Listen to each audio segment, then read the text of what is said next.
Well, let's go ahead and call our meeting to order. I've got 10 o'clock exactly. Let's do the call. Well, the roll call is second. Now I'm getting confused because I'm looking at two different things. Okay, we're calling it to order. Welcome remarks. I don't have a lot other than I'm glad to see faces again.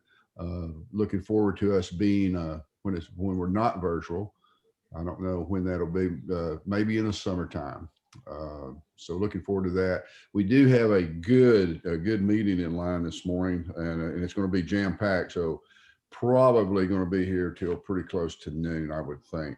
Let's go to action item number 2, roll call housekeeping. I'm going to call the roll. If you're here, just say here or present or whatever suits your fancy. Gary Bassinger. Chad Burke. Okay, go ahead. Dane Carlson. Here. Andrew Van Chow. Diana Groby. Carlos Guzman. Jimmy Henry. Here. Jake Kelly. John Isom. Here. Guy Robert Jackson. Mayor Jackson. Here, Mr. Mayor, or here, Judge. Frank Jordan. Here. Garrett McLeod. Here. Marlon Mitchell. Wendell Knoll. Josh Owens. Here. Mike Roselle is here. Janice Russell. Danielle Schreiner. Here. BJ Simon. Here. Gwen Tillotson. Mike Walker. Brandon Willis. Here. Annie Yang. Vince Yoakum. Aquí. Okay. All right. Some are here. We got enough to start. Let's keep moving along. Item number 3, public comment. Is anyone from the public online who would like to make a comment? Okay, I hear none. Let's move right into our first action item, item number 4, approved minutes from January 29th, 2020, GCEDD board meeting.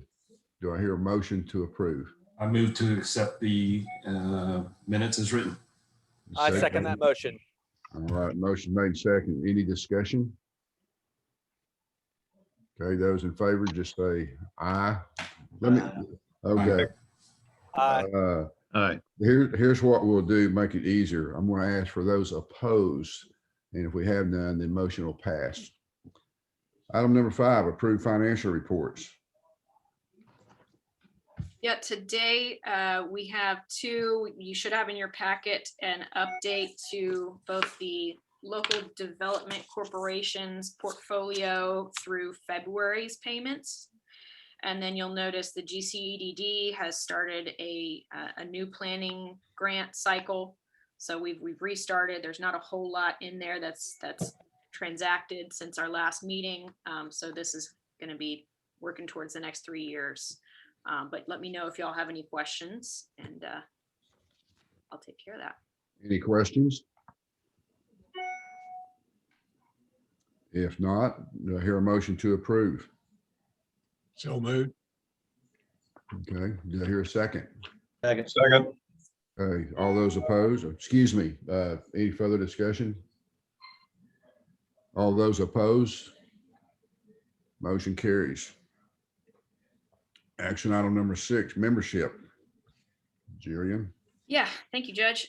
So just a few updates on what we're going to be doing with membership. We do have 4 vacant seats in the sort of local government category, a couple of cities and a couple of counties. I've already reached out to those who may or may not be implicated, but all that's really going to go through the H-GAC board process through the nominations of their own elected officials. So those are already moving forward. We also have, just based on our enrollment in the local government category, we do have vacant seats in the regional economic interest category. And I actually received requests to join from 2 individuals. Cortland Holman, who's formerly was a Liberty County representative at Dayton CDC, but he has now joined the City of Freeport's EDC. And so he wanted to get reconnected with the group. He brings a lot of years and a lot of experience within this organization as well. So I was happy to oblige his interest to you all here at the board. And the second individual is Lance Dean. I believe he's also here as a member of the public so far, and he's requested to join. Lance is an economic development specialist on behalf of 2 management districts through Haas Hill and Associates. He works out in Spring and East Aldine. So he's in Harris County working in a couple of those really strong management districts. And prior to joining Haas Hill, he was representing the city of Liberty Hill EDC, which is just north of Leander out in Central Texas. And he was in that role also really active on the CAPCOG's Economic Development Advisory Committee. And so when he moved here to work in those Harris County districts, he reached out to me and expressed interest in joining this group and being an active participant. So I wanted to put it to you all to go about bringing them into the GCEDD fold and approve their request to join under the category of regional economic interests. Okay. Like a motion for that, Jillian? Yes, sir. Make a motion to accept the nominees as Okay. regional representatives. Okay, motion by BJ Simon. Do I hear a second? Second, it's Carlos. It's Marco Okay. Pasadena EDC. Okay, further discussion? Those opposed to the motion? The motion passes. Excellent. Okay. Thank you guys so much. And the last thing pertaining to just membership overall, you kind of heard me rattling off what vacancies and categories, things like that. We haven't really looked at our bylaws and how all that is constructed in a while. So I don't have any updates just now, but I'm going to be looking at that with Rick Guerrero here internally to review our bylaws. And so I may have some updates the next time we meet together on that. Usually they get updated about every 2 or 3 years. So I'll be talking with folks internally in HGAC to have a look at those. But thank you, Judge. That was all for the membership discussion. Okay. Will any of our members be involved in reviewing the bylaws, Jillian? Or is that just strictly an HGAC function? No, I'll let y'all know. I'm not going to pass anything necessarily without that would implicate anything major without notifying y'all. That's why I'm just giving you a heads up now. And I figure if there's anything discussed, we'll talk about it in the next quarterly meeting. Okay. Would it be too much trouble to send a copy, email them to all our directors? Yes, sir. Okay. Right, we're down to item number 7, our excuse me, our first presentation by Margaret Cook from the Houston Advanced Research Center. Jillian, you want me to introduce her? Do you want to do that? How do you want to handle it? I've got that. I'm going to stop my screen share. Margaret, if you want to go ahead and take that for yourself and get situated, I'll give you a brief introduction, or Dr. Cook. So she's joining us from the Houston Advanced Research Center. And since, Lance and potentially some others may not be familiar, they are a 501c3 organization, and they are a research hub providing independent analysis on air, energy, and water issues for all those seeking scientific answers. Dr. Margaret Cook joined HARC as a research associate focusing on the Texas Energy Water Climate Nexus in November of last year. She earned her Doctor of Civil Engineering from UT's Austin Cockrell School of Engineering and has a certificate in engineering education. Her interests include the water, energy, climate nexus and connections between science and policy. Today, she's going to be sharing some key takeaways from the recent freeze or Storm Uri, as you all see here, and the impacts on various state sources of power, heat, and water. So with that, Margaret, go right ahead. Thank you. And I just want to make sure you can hear me, right? Oh, Yes. I can see it in the closed captioning, so I know you can. Thank you. All right, so I'll just get right to it. So as all of us experienced, I assume all of us experienced, early in the hours of February 15th, there were cascading power failures that led to mass power outages across the state. So we can see in this figure, we're coming up to the storm, and then suddenly this generation capacity breaks away from this forecast here. And that's because the freeze started impacting our power plants, it started impacting our fuel supply, and ERCOT had to issue emergency orders to have utilities curtail their power. So our demand actually exceeded our capacity for about 4 minutes and 23 seconds. And we have a cap of, ERCOT estimates about 9 minutes that we can be out of sync before that's actually a catastrophic grid failure. So what that means is when the frequency gets out of whack on the grid, demand and supply aren't perfectly in sync because the grid needs them to be perfectly in sync. When they aren't for an extended period of time, like 9 minutes, that starts to bounce back at the generators, and they have triggers on their systems to turn off so that they aren't damaged. And once more start turning off, then the system gets more and more out of sync. And that's actually sort of what happened before that time period. There were generators that had to turn off because of freeze damage, and it was putting the grid out of sync. And so ERCOT was very quickly getting curtailment in line so that they could have demand under supply. That's why we have the blue line under the green line finally, so that they could keep the grid in function. And that actually prevented a much larger scale disaster. But as we know, it was still a very large scale disaster. There were a lot of outages. A lot of them were due to our natural gas dependence. We use a lot of natural gas as a state, and so much of the outages were natural gas. But there were also coal, solar, wind, so wind in green, nuclear and solar outages as well.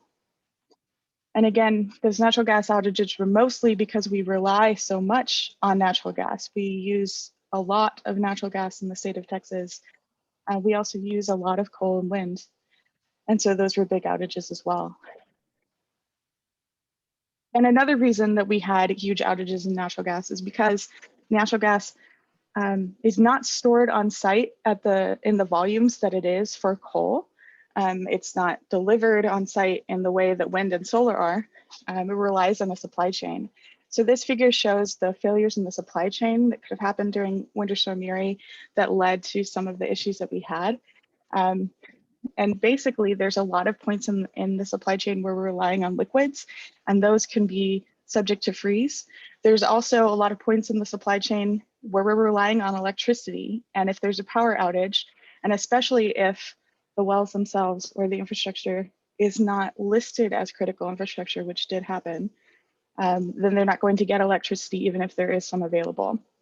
So we had issues with liquids freezing, the drilling, production and separation stages.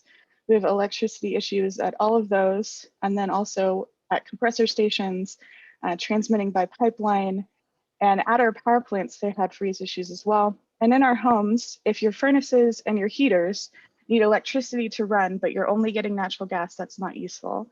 So that's also a failure in the supply chain as well. There were also issues with communication, with roads icing over, with cell towers going down.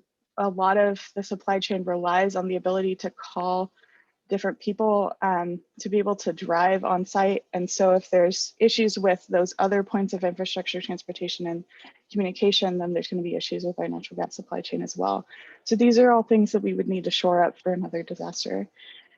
And all of that led to this big difference here between, in the orange, our forecasted demand, and then the blue, what was actually delivered to us. So there's this huge outage that we all experienced where it was over 4 million people out of power throughout the state. And a lot of that was concentrated in the Houston area and the Dallas area, Dallas-Fort Worth. And we see, I'm actually in Austin. I work at HARC, but I live in Austin. So there were some outages in my area up here, and then down in San Antonio as well, and then bigger outages near the border. And those three major centers where the darkest colors are areas of the deregulated power market. So in Austin and San Antonio, we use municipal power. Our power rates are set by the city council in Austin. In Houston, you know that you have power to choose your provider, but your utility, transmission, and distribution infrastructure is from CenterPoint. Those are the areas that were most affected by the outages as far as percent of the outage event in those counties. We also see that there's a lot of suburban, especially in the Houston area, and rural counties, these 5 rural counties, that were most affected by the storm, by the outages. But as far as hours per person, on average, there were more hours of outage in urban counties than in rural and suburban counties. There's about a 5-hour difference. So more often, and it's a lot to do with the population in those areas, but more often there were longer outages in the urban counties than the rural and suburban counties. We also saw a lot of impacts on our water infrastructure. And as somebody who studies the water energy nexus, that's because they're so dependent. They're interconnected. Our water depends on energy. Our energy depends on water. We saw that the impacts from the water side on the energy sector and the natural gas supply chain with the freeze impacts on the oil and gas infrastructure, but also on the power plants. And now there's power outage impacts on the water infrastructure as well. And so this is just a cross-section of some of the headlines that we saw across the state. Cut back your water use, help thawing the pipe, water levels low. I'm from Corpus Christi, so they actually had to send a helicopter out to try to find where there were breaks in the water main. Padre Island to see loss of water service. And then there was the biggest effects of the storm, 1 million gallons of wastewater leaks in San Antonio and San Marcos River after generator outage. Austin's water pipes leaked hundreds of millions of gallons this week. Emergency aid for burst pipes. Mayor calls for fund to help residents with expenses amid thaws. And then in Houston, the city county say tens of thousands of buildings have burst pipes. True toll won't be known for weeks. And so I'm sure many of you had pipe bursts in your home. There were issues in homes. There were issues in the wastewater and water treatment plants just across the state, all kinds of issues where over 14 million Texans were without water, safe water during the crisis. And even weeks later, there were still, a week later, there were still million Texans without drinking water. And the smallest water systems were the ones that were most affected. And we saw earlier this week, 47 days without water in some homes in Houston. So I mentioned that the smallest water systems were the ones that were the most affected. This is what this figure shows. We have the systems that serve under 25 people, 25 to 500, up to 3,300, up to 10,000, up to 100,000, and then these big systems serving over 100,000 people. And then this is the average days under boil water notice. So the longest time under boil water notice was in our smaller systems under 3,300, and our longest were the systems under 500 people. So our small communities are maybe HOAs that are served by municipal utility districts. Those are the ones that were most affected. And in fact, of the boil water notices that lasted over a week, half of them were in these small systems. Very few were in these larger systems. And that's significant for y'all in the Houston-Galveston area, particularly because the most systems that have, the most small systems are concentrated in the Houston-Galveston area, with more in Harris County and Montgomery County than anything else.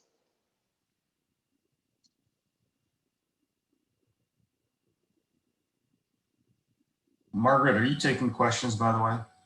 I can take questions, yeah. On that last slide, Sure. as you guys were looking at that and identifying the impacts of small water systems, were those more associated directly to the power outage and the impact from the power outage, or is there maybe some reflections there around capabilities and expertise and maybe an opportunity for training of water management staff? So I can't speak to direct effects. We're still looking into that. I would say that there's likely a mix of both. It's a known issue that small water systems do have less staff available, less money available. And one of the solutions that the Environmental Protection Agency has been throwing out since the Reagan administration is the idea of regionalizing. So not necessarily turning your small water systems into a large water system, but partnering together to take advantage of economies of scale, working together in a way that makes it so you can function as a larger system, but still island should there be issues. And by island, I mean, if there's an issue in a different part of the system, you can cut yourself off and you still are functioning in your own little area. And then you can provide some resilience to your neighboring community should they be out of water too. So there are multiple different types of solutions, and there's actually a lot of training and funding available to small water systems already. And it's because of that known issue of there's a lack of expertise in those small water systems. Did that answer your question? Absolutely, thank you. Thank you for asking it. So speaking of solutions like that, one of the main things that we're talking about at the legislature level is, at the state level, is weatherization at our power plants. That's absolutely something that needs to be done. We also need to be weatherizing our fuel because the major point that I tried to make there is that if you weatherize a natural gas system, but you don't weatherize the whole natural gas supply chain, they're still not going to get their fuel all of the time. We need to weatherize our transmission and distribution. A lot of the outages occurred because, not just because of the freeze of power plants, but because there were downed power lines or transmission. We definitely need to weatherize our water and wastewater treatment and distribution as well. That was some of the issue. It wasn't just power. I didn't mention in the last question, it was also freeze impacts, the pipes themselves freezing. That's something that needs to be weatherized as well. And we need to make sure it's not just winter. We in the Houston-Galveston area know that, and I lived in Houston during Hurricane Harvey. So I know as well, hurricanes and high winds are important too, and we need to absolutely keep those in mind. We also need to get better at our crisis planning. And that's something that is going to be useful at the state level, at the local level, at the regional level. Better use of our critical infrastructure forum is part of that. I mentioned that some natural gas infrastructure was not listed as critical infrastructure. Some water and wastewater infrastructure was not listed as critical infrastructure. There are other things that we could list as critical infrastructure, nursing homes, areas where there's marginalized community members, disabled community members that we want to make sure still have power so that they can survive that type of situation. All of those things are important in our crisis planning. And HARC actually developed a tool to help with some of this planning called Pythias Analytics that takes into account some of the extreme weather patterns that we might see in the future and applies those to our power generating infrastructure so that we can figure out what the issues might be and better plan for them. We also need to think about transmission. We can build more transmission to more parts of the state so that we can get resources available to us when there are storms in other areas. What I mean by that is the wind generation in South Texas was not very affected by the storm and worked very well throughout it. If we had more transmission, it would have gotten to more people. We have power in West Texas that often gets constrained despite our huge power infrastructure projects that we underwent in 2006, I believe. That was finished a few years later. That got us a lot of power out of West Texas, but we need more infrastructure to be able to get more. It's a very productive area. We can get solar, we can get wind, we can get other types of power generation as well. And that's something we could think about, spanning our transmission to more parts of the state. We can also connect to other grids. We can still be ERCOT, but we can also be ERCOT that helps other grids when they're having issues, that's able to export our power so that we can make more money off of it. That's actually a good thing. And also they can help us when we have a disaster like this. The ability to be able to rely on other states is part of why we are the United States of America. So that's something that we, as a state, can think about a little bit more. We can also have more of our own backup power supply. We can have batteries that store power. This is an example of that in a community. We can do that on the neighborhood level, on the community level, or at a generator level. We can have diesel generators. A lot of wastewater water treatment plants have diesel generators, so they can stay on. A lot of other locations do too. Some people have them in their homes. All of those are good backup supply. And we can also have combined heat and power. It worked in a lot of places. It didn't work in some places, but it is an option to be able to rely on for a little bit more resiliency. And it offers the ability to create one of those islands that I mentioned before when I was talking about our water system.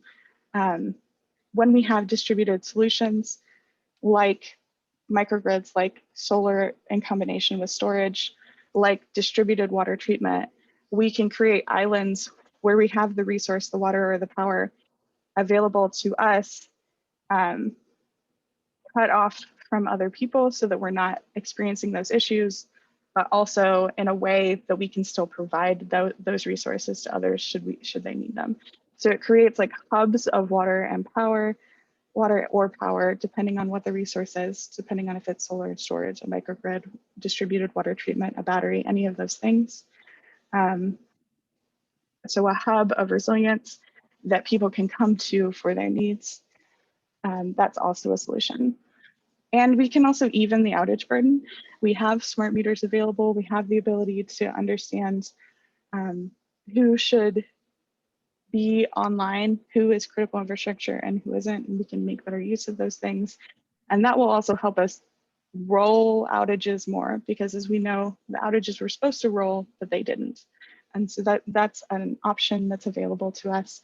We can create smaller boundaries around our critical infrastructure. I live about 3 blocks from a fire station, and I was still online. They could have tightened that boundary around the fire station. I would not have appreciated that, because I did enjoy still having power.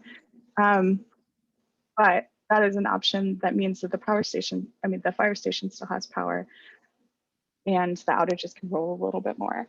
We can also provide direct solutions to small water systems so that they can, that doesn't necessarily even the outage burden as much as it reduces that difference between big water systems and small water systems, so that they can perform better. And that's training, that's funding, all of the different things that I mentioned before that are already available, but not necessarily able to be taken advantage of the way they could be.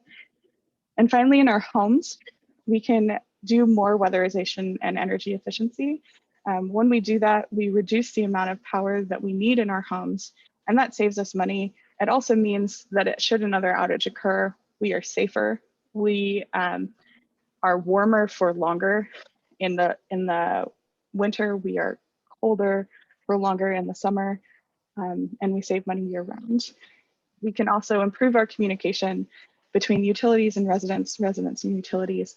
There were definitely situations where there was not enough communication, and there were also situations where there was really good communication. And we need to take the lessons that we learned from those that were communicating very well and apply those across the state. And we need better understanding of our risks. We have risks to power outage, and they're not going to go away. We're still going to have extreme storms. We're still going to have the issues that we had during this storm, maybe not at the length that we had, but we might have them for shorter periods of time. And that's still something to think about and prepare for. And when we have a better understanding of our susceptibility to those risks, we are more likely to prepare for them. And that covers the entire list. When the state understands it more, they're more likely to prepare. When we as individuals understand it more, we are more likely to prepare. And so that better communication across the state is important to making sure that everyone understands their risks. And that concludes my presentation. You can connect with us on Twitter at HARC Research, and also sign up for our newsletter. We are also on LinkedIn. I have no idea. I assume we're on Facebook and Instagram, but I am not connected to those. This is my email. If you have any questions for me, I can take them now, or you can email them to me. Either is fine. Any questions? One quick one, Judge. You touched a little bit on the telecommunications impacts. And since when it comes to economic development, we look at employers, businesses, and their ability to conduct business. What insights did you get regarding resilience on the telecom side of things? And if there's areas that we need to be looking at so that businesses, and particularly in an environment where a lot of employees are working from home, the lack of telecommunications capabilities, the lack of being able to tap into email and even text on cellular, et cetera. I mean, folks were offline for quite a while in a lot of parts of the state. Any thoughts or insights on that? I actually don't have great insights on that. I agree with you that it's a huge thing, and I applaud that you're trying to look at it, because it's very important for every reason that you just said. I don't have extra insights for you on how we can keep that infrastructure online, but I can get back to you. Thank you, Margaret. That's helpful. Appreciate it. Thank you. Good question, Andrew. I have That was a a great question. Dr. Cook. Why has the weatherization not already taken place? It's expensive, and the state offered no extra funding for it. Currently, they're requiring it in the legislation, and they will still be expensive, but there's at least a mandate for it. Personally, my opinion is that there should be some type of SWIFT equivalent, and by SWIFT, I mean the State Water Infrastructure Fund for Texas, where the water plants are, where our water systems are able to apply for funding and get low interest loans that they repay back to the state. And then with those loans that are paid back, they're able to fund more infrastructure. That's something that could further incentivize weatherization and is a proven process in our water infrastructure. They'll need some type of prioritization the way that the SWIFT is run. But that doesn't exist. It's not in the current legislation requiring weatherization. So we might have a slow process to get weatherized. But the reason that it didn't happen after our 1989 winter storm, after our 2011 winter storm, both of which had the same warning of we need to weatherize both our power plants and our fuel infrastructure, is because there was no requirement to do so. It's expensive, and there was no extra funding provided to help. Well, my electricity bill is also expensive, so I hope they can get the things weatherized soon. Yeah, I also think that there should be some type of help for residents who are going to have those issues. I mean, it's a statewide problem, so we'll need some type of solution. We'll make, this is Mike Roselle, Margaret, about the water plant should be able to apply for funds, but right now I understand there are no funds to apply for. Is that correct? In the State Water Infrastructure Fund? I actually do not know that. They apply using the State Water Plan as their prioritization process. So if you're not on the State Water Plan, if your project's not on the State Water Plan, you cannot get funds. Additionally, our State Water Plan is to prepare for drought. It's not necessarily to prepare for these types of storms or resilience. In fact, the word resilience is not in the State Water Plan. So these types of issues are not being considered by that fund and should be, but I don't actually know how much money is available. Okay, is it possible to send us a link or something to where we need to go to study that more? Sure. A link, is there a link, or where would we go to find or talk to people to get more involved in finding out about the funding for the water plants, etc.? The funding comes out of the Texas Water Development Board, and there are actually multiple funds available. So there's a State Water Infrastructure Fund that's connected to the State Water Plan. And then there's also the revolving funds that are funded by the Environmental Protection Agency, both for drinking water and just water generally, water management. I will look into who you can contact and get that back to Jillian. Okay. I don't know off the top of my head. Let's coordinate on that, because I remember reading some things related to what you were talking about, that the funding that's available is for, it's just not earmarked for things like weatherization. It's kind of categorized as a nice to have, and if there's no, like she was saying, mandate for it to be used for this kind of hardening for particularly winter related resilience. But It's specifically even as I for say drought. that, I'm like, I need to do my own research, and I would not mind sending out like a 1-page memo to y'all that says, here's what we could find related to some of the questions we mentioned. And, you know, I did throw in the back of the agenda packet some bills that are bubbling up in the ledge. I mean, we're in the low thousands as far as bill tracking goes. And so I can't promise that it's as comprehensive as there may be bills out there, but we'll try to tie that in as well. Anything new that's come up that people are talking about, either modifying legislation that exists or any new funds. So I'll commit to that by at least the next time we meet, or hopefully sooner, within the next week or two, we can compile something more comprehensive and follow that issue as we go through our other quarterly meetings. But yeah, I'll collaborate with you on that, Dr. Cook. Thank Okay, you. sounds good. Other questions for Margaret? If not, thank you very much, Margaret. We appreciate you coming, and or at least being on this Zoom meeting, wherever you are. Well, you Thank you. I hear the traffic's getting worse and worse in Austin. Is that correct? I stay home most of the time, so I'm not privy to that. And I'll be moving to Houston in about 2 months, so I won't miss the Austin traffic. All right. Well, welcome. You'll Thank just get a whole new brand of traffic, but you'll learn in the system. And, Oh, I've lived through that a few times. I keep moving back and forth between Austin and Houston.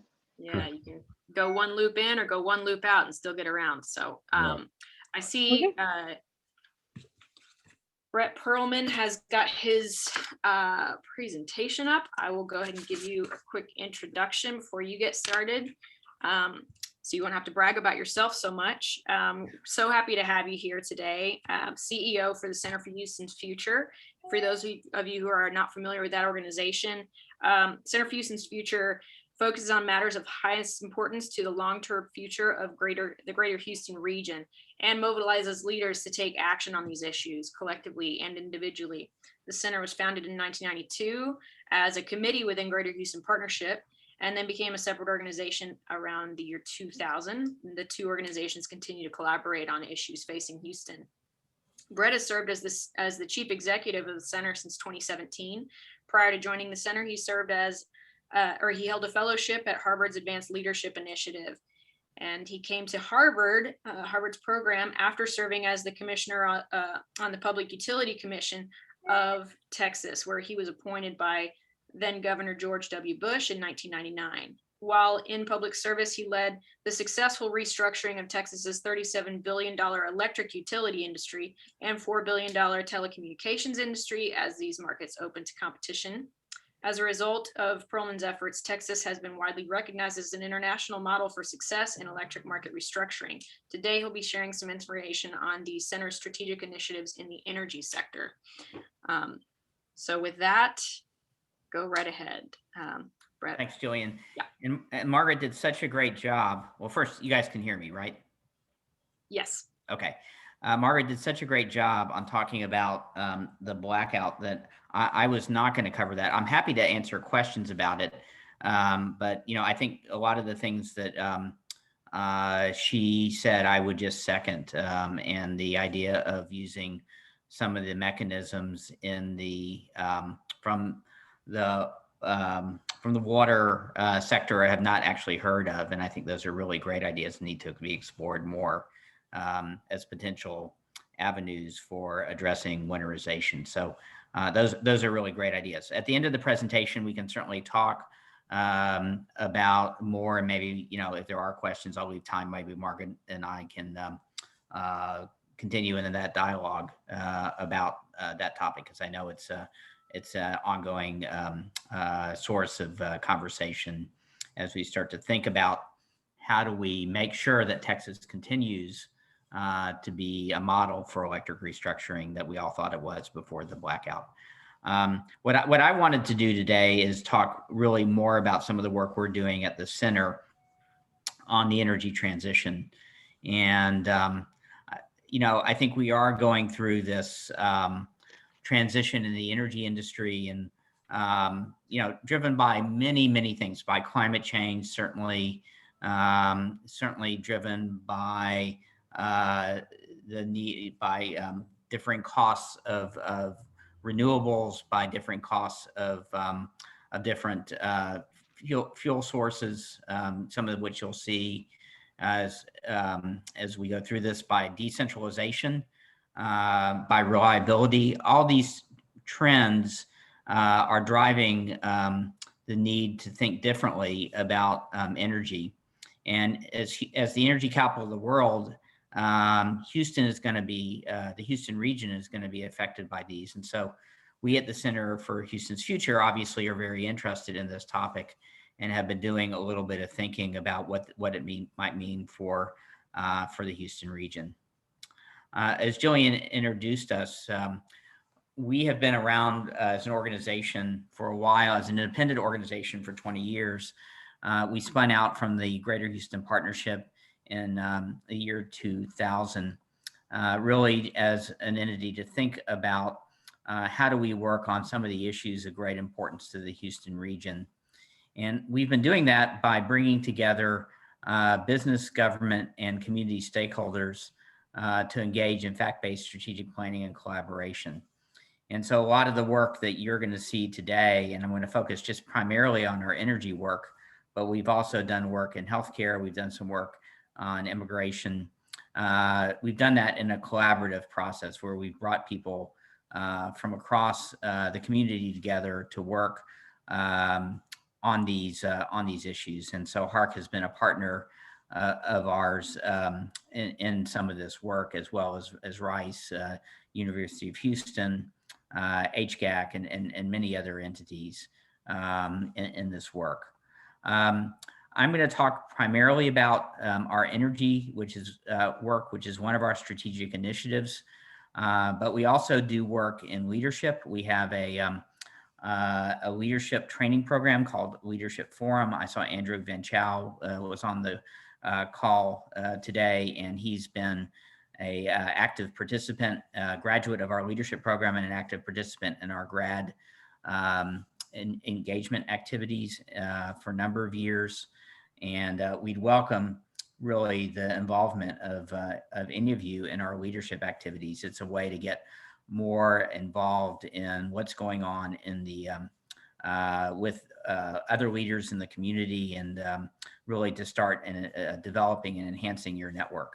And so I can provide more information to you offline about that. And then the third area in which we work is things like today, community engagement, going out and talking to people, organizations in the community about the work we're doing, and looking for opportunities for dialogue on some of these issues that we've been researching. So today I'm really going to talk about our energy work. And we've been doing this work for the last, I've been at the center for 3 years. We've really been doing this for the last 2.5 years. And we started working on a major effort really last year with the University of Houston. And we published our some research that's on our website in a report that we released in October called Houston, the Low Carbon Energy Capital, 4 Ways Forward. And this work really looked at what are the opportunities for Houston in the energy transition. Because as we move towards thinking about how the world of energy is changing, our energy industry is going to change as well. And so we need to start thinking about what does this mean for our economy. And so what we did is we focused our research on what we saw as 4 big opportunities for the Houston region in the energy transition. And we focused on, as I mentioned, there are lots of parts of the energy transition, but the thing that we focused on is the transition to a low carbon energy economy. And within that low carbon energy transition, we sort of saw 4 big opportunities. We saw one in carbon capture, the idea of capturing CO2 from existing industrial facilities and then either sequestering that carbon or using it for other productive uses. We saw an opportunity to create an entirely new industry around hydrogen. As it turns out, Houston, our industrial, we are the largest industrial developer and user of hydrogen in the country and one of the largest in the world. And we see lots of opportunities to create a new industry, a new hydrogen economy that could be located in Houston, that could be worth literally trillions of dollars. And so we looked at that as a new potential growth opportunity. We looked at low carbon grid. What are the opportunities in our electricity market, not only for wind and solar, but for energy storage and for perhaps what is called green hydrogen to help to decarbonize our grid, but also to address some of the problems that Margaret mentioned, in terms of providing resilience and addressing some of the issues we had in February. And then finally, we looked at an opportunity around what's called plastics circular economy, which thinks about ways of eliminating plastic waste and taking the advantages of our very large plastics manufacturing industry and combining that with low-cost renewable to innovate around recycling and creating a new industry around plastics. So this was a really kind of a big report that looked at 4 major opportunities. I don't really have time to go through all 4. So what I thought I would do today is maybe concentrate around the first 2, or a little bit around carbon capture and a little bit around hydrogen, just to give you a sense of the magnitude of what these look like and how these could create new industries for the Houston region. So let me just kind of dip my toe in the water on these. And if you're interested in learning more about these, we have lots of material on our website. And we're also always interested in coming to talk in more detail to your organizations about any of these topics. So hopefully you'll use this as a jumping off point for further discussion on this set of topics. Just to start and to frame the discussion, why is this important? Well, it's important because as we start to think about decarbonization, Texas is a large emitting state. We're obviously a large user, an industrial state, so we therefore emit a lot of carbon dioxide. And our industrial sector is a big part of that story. 654 million metric tons of CO2 are emitted a year in Texas, and about a third of that comes from industrial sources. And then a lot of those industrial sources, not surprisingly, are in the Houston region. About 40% of that is concentrated. 162 metric tons is concentrated in the Houston region. So if we are to start thinking about addressing this challenge of decarbonizing our economy, addressing industrial decarbonization in the Houston region is going to be a big part of this story. And so how do we do that? Well, carbon capture is a big part of the solution. And in order to do that, you have to do really 3 things. You have to be able to capture the carbon from the existing industrial plants. You have to be able to transport the carbon once it's captured. And you can do that through pipelines. And we, as it turns out, we already have some of that pipeline infrastructure that's been built on the Gulf Coast region. And then you have to find ways to store the CO2 in storage sites once you've done it, either to sequester it permanently or to use it again for enhanced oil recovery. And as it turns out, again, we have lots of opportunities to do that around the Gulf Coast region. And so while we're big emitters of CO2, we also have lots of assets that we can use in addressing the challenge of creating an industry around carbon capture, utilization, storage, or what the industry calls CCUS. And that's a term I'm going to use going forward. So if you hear me use that term, that's what we mean. We mean capturing the carbon, transporting it, utilizing it, and storing it. And that's the term CCUS. So in the study we did, we built on some work that had been done on the national level by the National Petroleum Council that looked at how the US might get to net zero by 2050. And they had developed a plan that would take, using CCUS, that would take industrial emissions to zero. What they hadn't studied is they hadn't studied how you might do that on a regional level. And so we took the data from the National Petroleum Council study, and we just created a regional framework using their, a regional framework using their national framework for how we might do that. And we did it in 3 phases. We did it in an activation phase, in an expansion phase, and then finally in a scale-up phase. And each of these phases would be roughly about 10 years. And as you can see, the first phase would capture about 25% or 13 million metric tons. The expansion phase would scale up and capture another 20 million metric tons.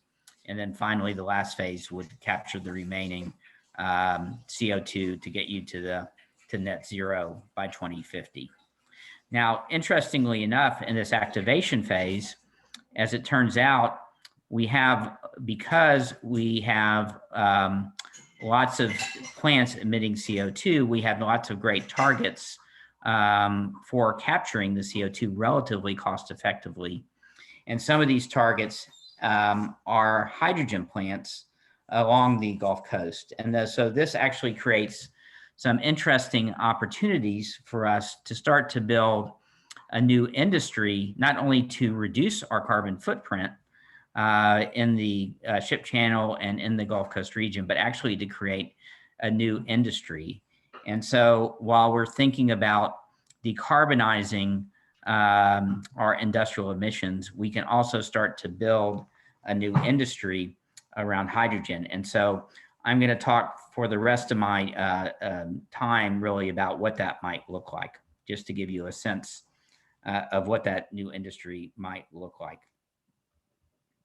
So in order for you to understand this, you have to understand a little bit about the way that hydrogen is created. There's basically 2 methods for creating hydrogen today. And they roughly go by, you'll hear the terms blue and green hydrogen. And when we talk about blue hydrogen, really what we're talking about is the existing way that most hydrogen is created today. And that's what I was describing before. It's created from natural gas through a process called steam methane reforming, which creates CO2 and hydrogen. And so the opportunity we've been describing is this opportunity basically to capture the CO2 and using carbon capture, utilization, and storage, and then using the hydrogen for all these productive uses, some of which we do today, like refining, but some of which we could do in the future, like energy storage and transportation and shipping going forward. So we have lots of assets, as you'll see in a second, to do this right now along the ship channel, and that would get us started on this decarbonization journey. In the future, because we're such a large producer of renewable energy, the other thing that we can do is we can produce hydrogen from renewable sources. And we can do that through a process of electrolysis. And so, as Margaret mentioned, the energy water nexus. This is just another example of how the energy water nexus might play out, because we could take that renewable energy, we could put it through a process called electrolysis, separate the oxygen and the hydrogen, and therefore we've now created hydrogen, which is we can use just as we would in the steam methane reforming, but as opposed to CO2, we've now created oxygen, which would be harmless, and we could simply vent or actually even use for other productive products as well as a productive product as well. And so we in Texas are uniquely situated to pursue both of these hydrogen pathways. And that's why I think this is a particularly interesting industry that we can start to explore in Texas, and in particular along the Gulf Coast region. So we did a study on this with the University of Houston and with the consulting firm KPMG. And what we found was, if we were to enter this market in a big way, that this market would grow into a $2.5 trillion market by 2050. And we've now, research is almost a year old, and we've now seen some market research that's maybe 4 or 5 times that. So we're talking a huge global market. And we've seen people that say this is 2050 was way too conservative, that this could be a market by 2030 or even sooner. And so this is really going to happen much faster than people think. So, this is not only green in terms of creating, a decarbonized energy source, it's green in terms of the dollars that we're talking about. And what we found is that the Houston area is really, as I mentioned, as I'll show you, is poised to drive significant growth in this market. And that's because we have already a existing hydrogen system that we can bring to scale quickly, and that we have this opportunity to create this new green hydrogen, this new green industry, which I'll describe in a second as well. And that we have some applications where we can actually use the hydrogen to do interesting things that we're not doing today. So this is kind of an interesting story, because as you start to think about climate change and decarbonization, it sort of turns it on its head. It's not just about the cost of reducing our carbon footprint. It's really about the opportunity that might be created by decarbonization, by creating these new industries, and then not only for the United States, but really for the world. And so this is what this might look like, just conceptually, in terms of how hydrogen might go. It might go from what we call gray hydrogen today, which is primarily produced from fossil energy, as I've described, to a blue hydrogen, which is combining fossil energy and CCUS. So that piece I described before, where we have to have carbon capture, and that creates this opportunity for a new set of products. And then finally, to green hydrogen as electrolysis starts to come down the cost curve. Now, people have different beliefs in how fast this transition might occur. And we've had lots of debate about the shape of this curve and the timing of this. But I think most people agree that this market is going to be huge. And this is going to create a huge opportunity for the Houston region. And this is why, because here's the system that we have today along the Gulf Coast. We already have 900 miles of hydrogen pipelines, which is about over 50% of the US pipeline capacity and 32% of the global capacity.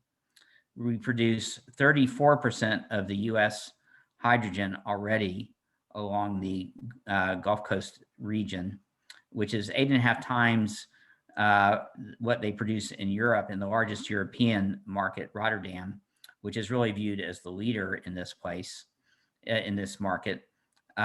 We have 48 of these plants, so lots of opportunities to create new sources of blue hydrogen. And then we have this capability to store it. And as you'll see in a second, storing hydrogen in caverns creates an opportunity for energy storage. And if we had had some of this long duration energy storage during the blackout in February, I can't say that we would have solved our problems, but it would have been very, very helpful to have this type of asset. So these are sorts of things that I think, not tomorrow, but in the near future, if we can start to repurpose some of these assets for this new market, we can start to create this new industry.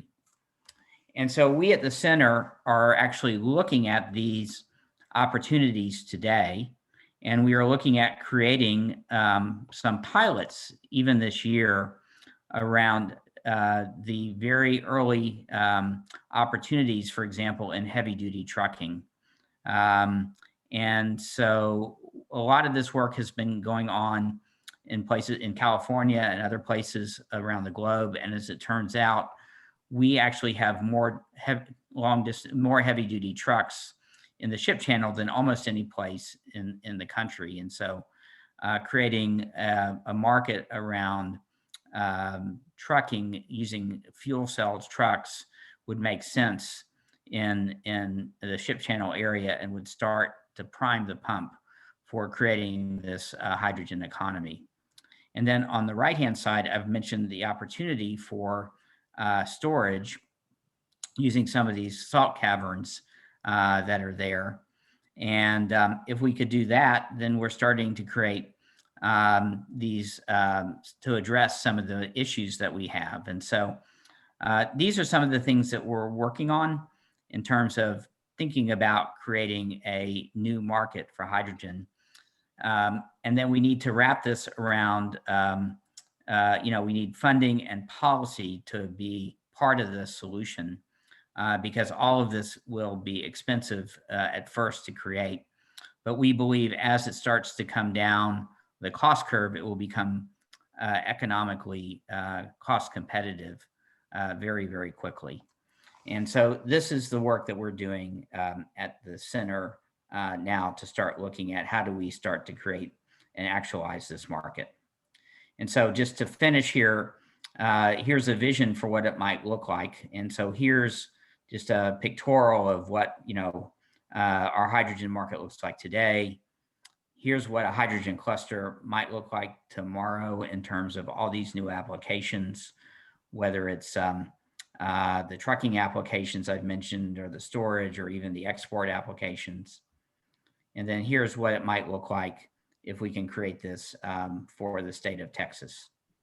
And so this is kind of the work that we're doing at the center right now to start to work in these areas to create this vision for what the future of energy might look like for our state.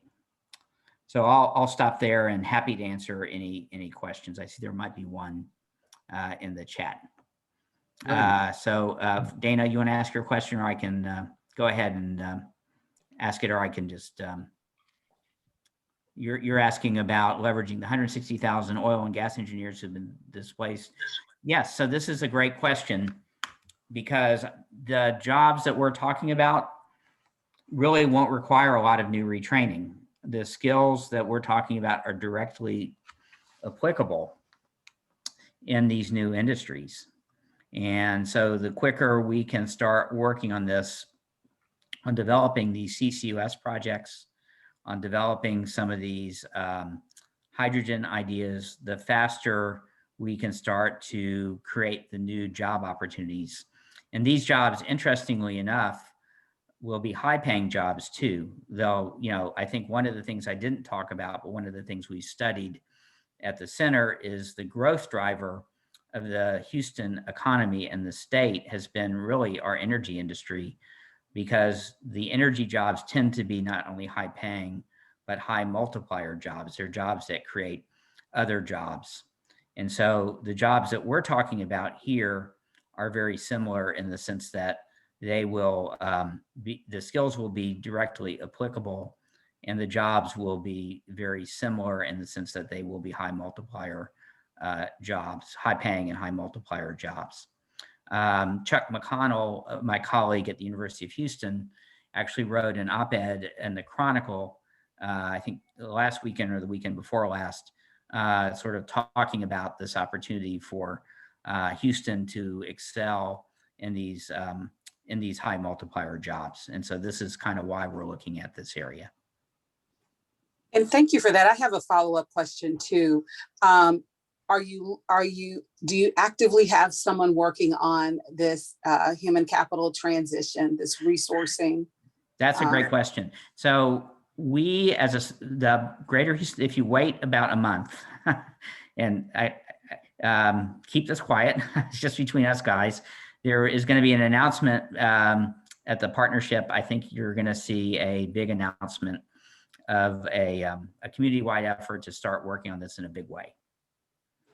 Well, I would love to be a part of that. Chuck was very instrumental in helping me do my dissertation research on human capital use with the 2014-16 oil price shock. So, okay, well, there is a lot of interest in this topic that you've teed up, and it's been identified, and I think there's a lot of work going on, and I think that you'll be pleased with the announcement that's going to be made, I think, towards the end of June.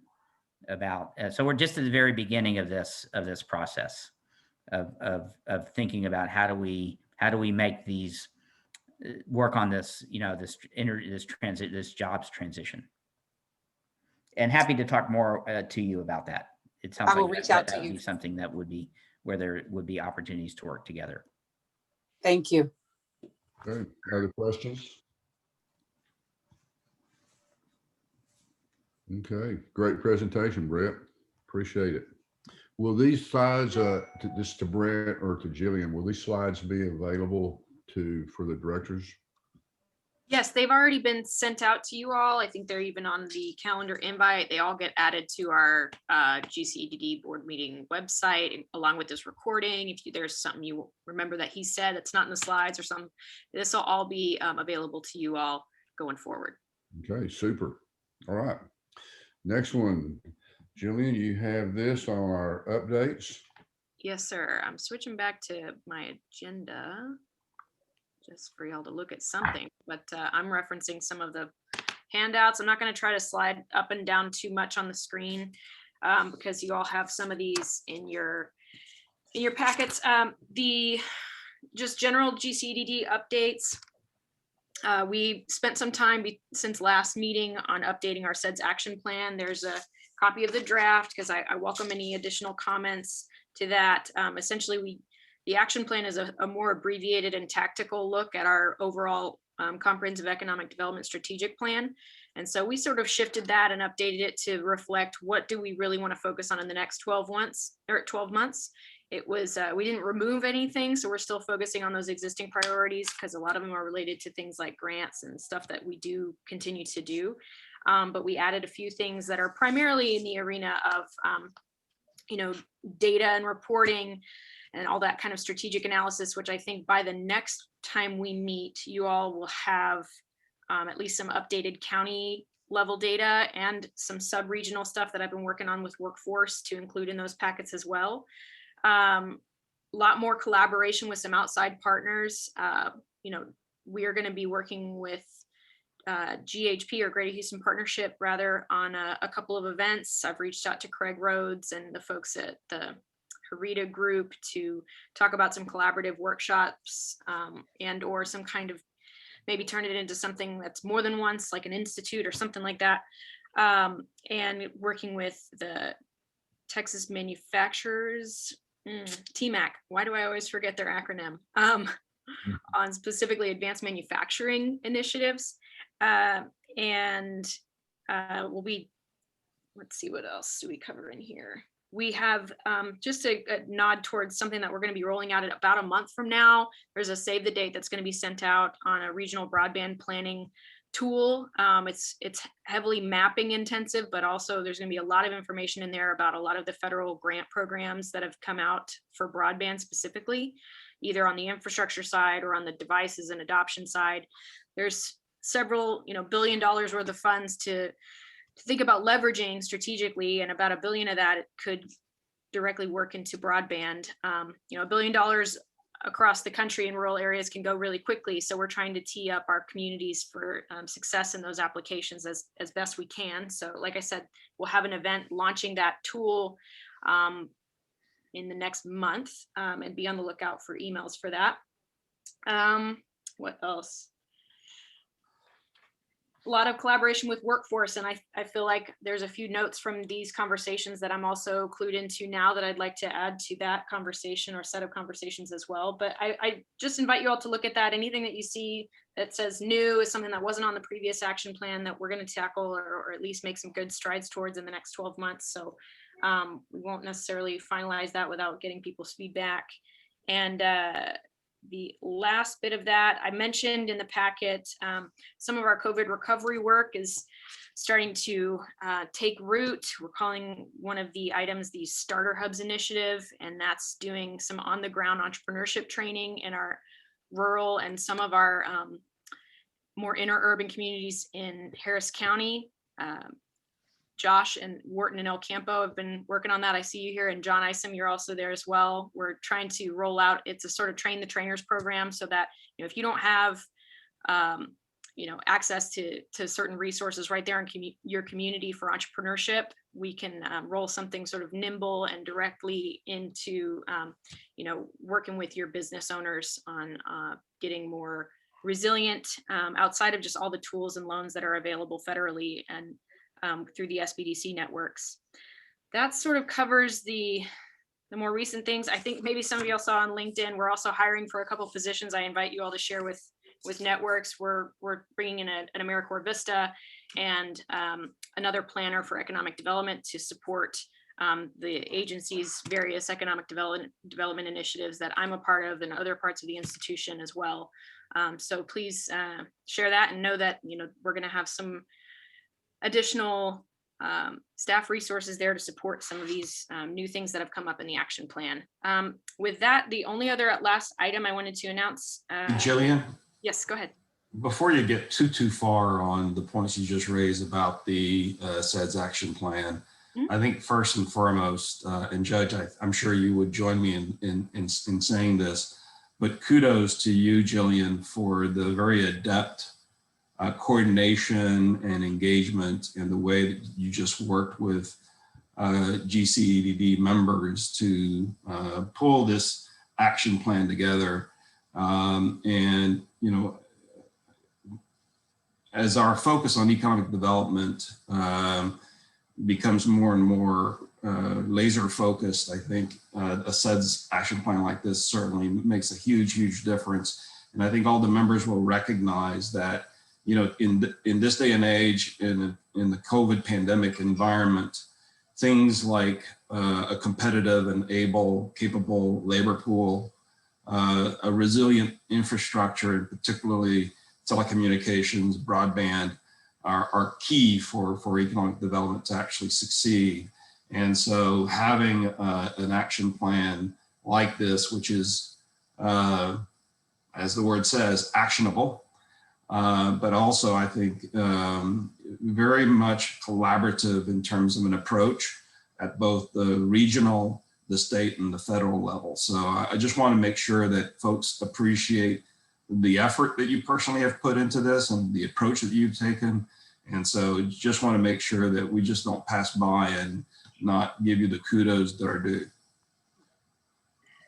I appreciate that, Andrew, very much so. And definitely appreciate y'all's participation because I definitely wanted this to be something that we all can collectively own and work through together, being that we all bring resources and different approaches to some of these same issues. So I also appreciate y'all participating in that and sharing your time and thoughts. Just don't let up. I'm going to try not to. I just can't wait. If we could do this virtually, think of how much more we're going to be able to accomplish when we can get back in person. Really looking forward to that. Great. Well, thank you so much for those kudos. And I do, before we leave, there's one more update on the Local Development Corporation. Isaac Perez, would you like to let them know about the RLF defederalization? Yes, I would. Thank you, Jillian, for that. So very quickly, I won't get too much into the weeds on some of this. So long story short, there's a Reinvigorating Lending for the Future Act. It's the RLF Act. And basically what it allows us to do, or allows the EDA to do, is to release their federal interest in our RLF dollars. So these loans that we've been lending on behalf of the GCEDD, they are EDA funds. And so they have EDA type strings attached, reporting requirements, lending requirements. But basically now, because of this RLF Act, we're able to request from the EDA for them to release their interest, which gives us the flexibility to operate these funds as we see fit, as the GCEDD sees fit. So now part of that is we'll still continue to want to provide the lending that we currently are across the 13 county region. But now we'll also, in addition to continuing this lending, we'll also have some flexibility to do some of these other initiatives that come up quite often during these quarterly meetings, whether it's an entrepreneurship program, starting out some sort of broadband matching grants. These dollars can now be used to kind of help finance some of these activities. So that's what we're very excited about. So now a lot of this is happening behind the scenes right now with Jillian and others. But I do want to bring this to your attention now because A, we're working on it, but then also B, we will end up coming to you for a written memo, a signed memo, basically stating that we've been operating the RLF, in accordance with EDA regulations, in accordance to the requirements set upon us by the RLF award itself.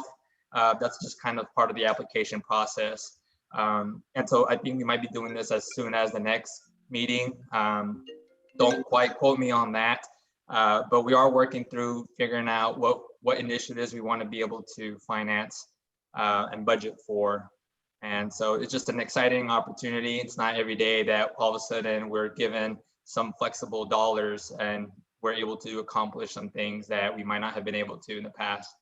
So just a real exciting opportunity. Again, the main point is that we will be coming back to you for a written memo from the board sometime shortly in the future. Yeah, just to add on to that, I mean, it really was good timing. I know the SEDS action planning, actually, I was hoping to happen closer to the year, but I'm actually glad that it happened right when it did, because when this sort of came up, I was like, you know what, I have some things we could actually utilize some of these funds for, and we don't know exactly what the final count is going to be, but there are some particular asks that would be made much more possible, we'll just say, if we had some flexible funding to pursue either.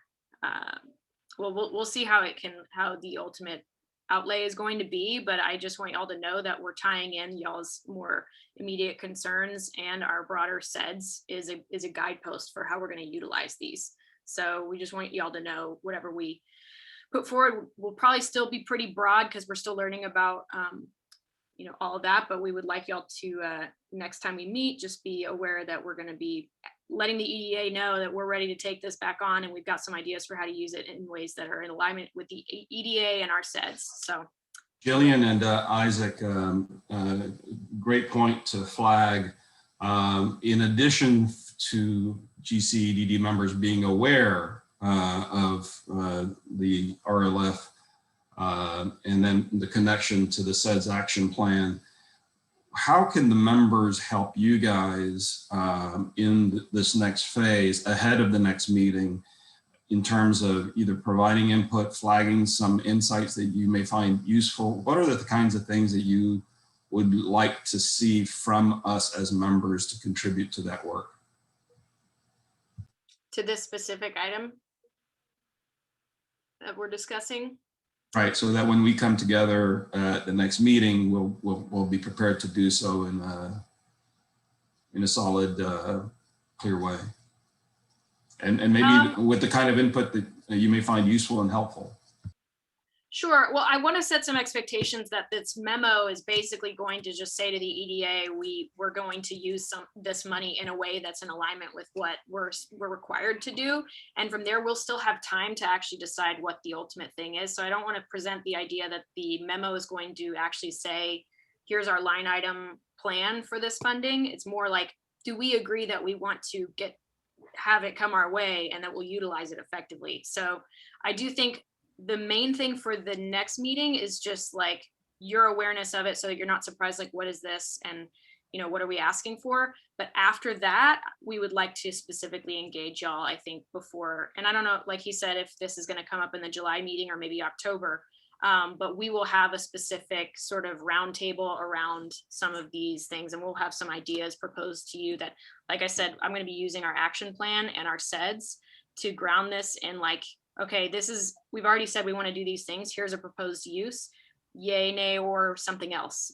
So I would say between now and the next meeting, just be aware and hopefully supportive of the idea that we can take this and put it towards some of our existing programming. Thereafter, we'll have a more specific way for y'all to engage directly in how we utilize it.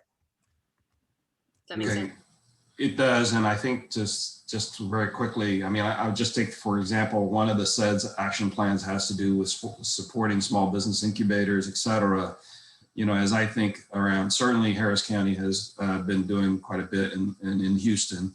I've also aware of some initiatives and efforts in Fort Bend County and Galveston County.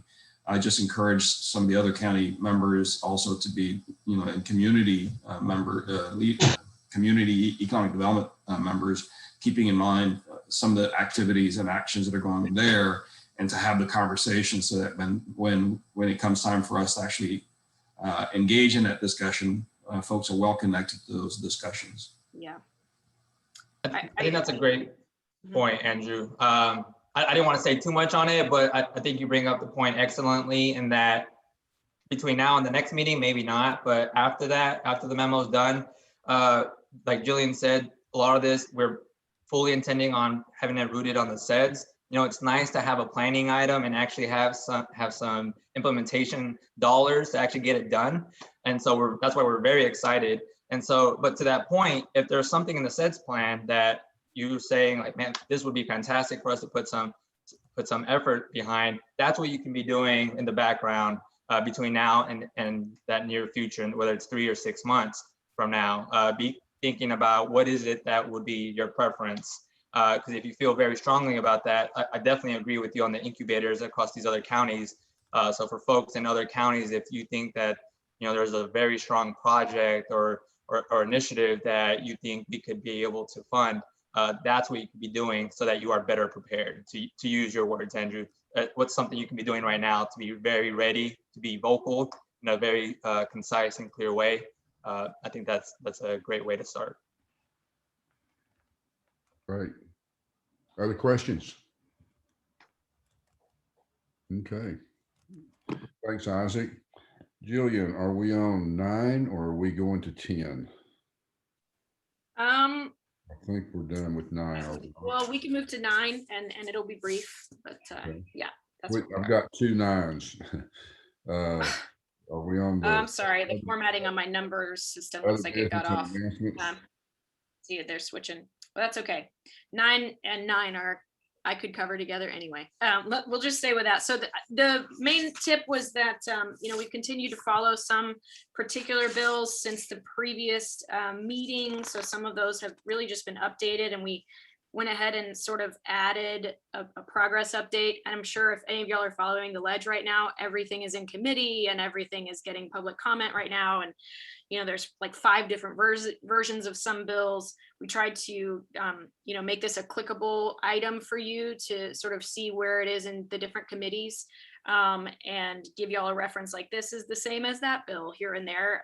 It's a little bit of a, you know, since I'm not up at the hill right now, hard to follow, but we just wanted to let you know that we're following some, and anything that's new in these particular areas. So we've got some related to incentives, workforce development, new funding streams. I definitely could see how, you know, there's a lot of other issues that could tie into economic development. We tried to hit that balance between comprehensiveness and things that align with the SEDS and things we know that y'all are following.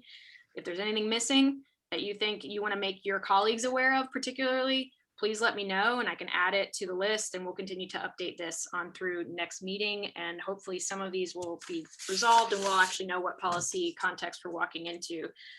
This is just for y'all's information. It's not necessarily that we at HGAC or the GCEDD are doing anything about. We don't advocate that way, but it's to inform you all so that, you know, as you choose, you may follow up on those with your own representatives or amongst your own advocacy circles. So Okay. that was all on the Fed and state ledge update. Okay, sounds good. All right. Is there anything else to be said for the good of the district? Any other comments? Well, Mr. Chair, Judge, I'd like to say back on the legislative, we are coming up to the end of the session. May 10th is the calendar deadline for bills to be reported out of committee. In actuality, they've got about 2 weeks left. If they want to move through the process, move from one house over to the other. As normally it happens, 3/4 or more of the bills that are filed will die. Some will die a merciful death, others will die a very violent death. Yep. But then those last couple of weeks of the session, we have to watch out for language being added to bills that have germane language within them, that a piece of legislation that died in committee can be attached to and passed on the House floor without a hearing. And without having people on the ground, you know, in the legislature seeing what's going on, it makes it difficult for us to follow those last minute amendments.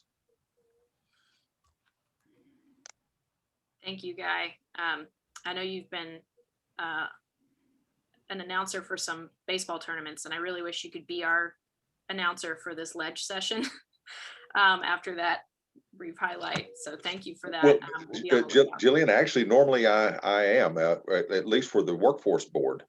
Excellent. In legislative years, I normally have 60 hotel stays throughout the session. Fantastic. And of course, this year with COVID, I haven't gone anywhere near the Capitol. Right. Well, I'll keep that in mind in the future. You'll be our spokesman for things related to that. And hopefully you'll be able to follow a few items for us too that tie into infrastructure or whatever, but did not know that. Although Yes, I'm not surprised at all. Yeah, no, I've given testimony, like I said, on behalf of the Gulf Coast Workforce Board. When I was mayor, I gave testimony on municipal legislation. I was a board member of the Galveston Bay Foundation, so I would give testimony on environmental legislation. So I am known at the Capitol. Well, I do think that we should signal to y'all that I do feel like it's something I still am learning about. So if folks have questions about how things progress and what to watch out for on the bills that we've identified and others, let Guy know. He may be able to illuminate some takeaways for you. I'll be glad to help. Much. Awesome. Well, I think that's it, Judge. Thank you. Guy, I was glad to know you're going to be up there that many days. If I'd have known, I've been up there 3 times testifying this year, I would have looked you up and let you buy me lunch. Well, no, this session, I have not been to Austin at all. Oh, okay. With COVID, I did not want to be around large groups of people, so I have stayed here in Anahuac. I've done everything remotely. Yeah. But I'm looking forward to the 2023 session where we can all be back, walking the floors, knocking on the office doors, and Good. How's that new mayor in Anahuac doing? He's doing all right. I think he's going to be fine. Good. Tell him I said hello. I will tell Charlie you said hi. All right. Good. All right. Anything else for the good district? Other comments before we adjourn? If not, thanks again, Jillian. Thanks for all the directors being here, your input, and this meeting stands adjourned. Thank you all. Take care. All right. Thank you.